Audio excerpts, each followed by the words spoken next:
Bonjour, je suis Eric Piatizek, enseignant-chercheur à l'École des Mines de Saint-Étienne et responsable du projet Précision qui a permis de développer l'outil Sitting Crease.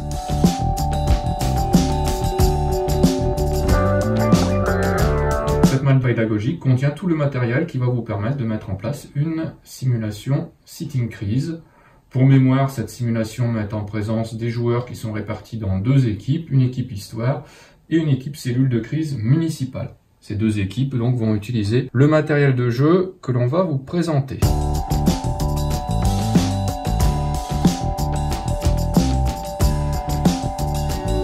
Chaque joueur a un plateau de jeu individuel. Donc vous avez sur cette page un exemple de plateau de jeu. Donc un plateau de jeu pour l'équipe cellule de crise municipale, le plateau de jeu pour un participant qui se trouve dans l'équipe histoire.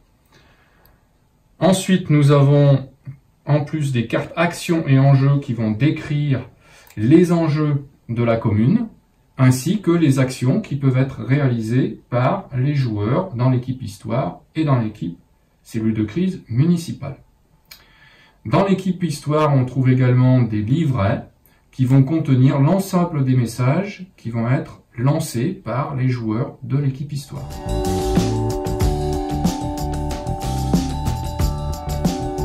Et nous avons aussi ensuite des jetons qui vont permettre donc d'animer le jeu, donc des jetons qui représentent les actions menées par les joueurs, des jetons qui représentent les enjeux de la commune et des jetons qui vont représenter les moyens à disposition des membres de la commune pour réaliser ces actions sur ces enjeux.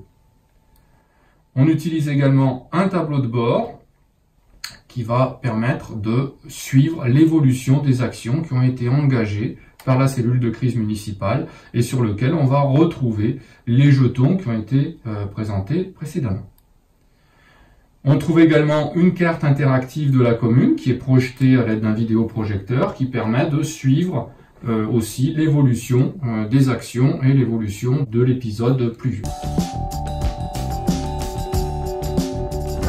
Il y a également une adaptation de tout ce matériel pour le jeune public avec une carte simplifiée, des plateaux de jeu également simplifiés et le même type de jetons que précédemment. Et enfin, voici un tableau qui récapitule l'ensemble du matériel qui est présent dans la malle pédagogique. Donc en plus de ces jetons plateaux, on trouve également des moyens de communication, téléphone, talkie-walkie, des moyens qui vont permettre de faire la projection, des vidéoprojecteurs, des tablettes, et des tablettes qui vont être utilisées aussi pour simuler les réseaux sociaux. Et voilà un petit peu l'ensemble de ce matériel qui est exposé sur ce dernier transparent.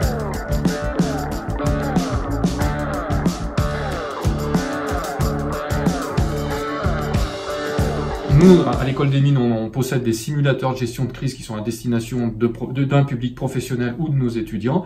L'idée, c'était de voir comment adapter ces simulateurs pour qu'ils soient accessibles au grand public. Ça a des structures associatives, ça peut être des collectivités territoriales, voire des bureaux d'études. Et donc là, cette adaptation, elle a abouti à la création de cette malle pédagogique. Jusqu'à présent, on a fait 53 simulations de gestion de crise à l'aide de cette mallette. On a touché un peu plus de 600 personnes. Les retours sont très encourageants, puisque dans plus de 90% des cas, les personnes considèrent qu'ils ont une meilleure vision de la gestion de crise, qu'ils connaissent mieux quels sont les réflexes qu'ils doivent avoir lors d'une crise d'inondation, et on espère qu'ils seront ainsi plus facilitateurs lors d'une gestion d'inondation.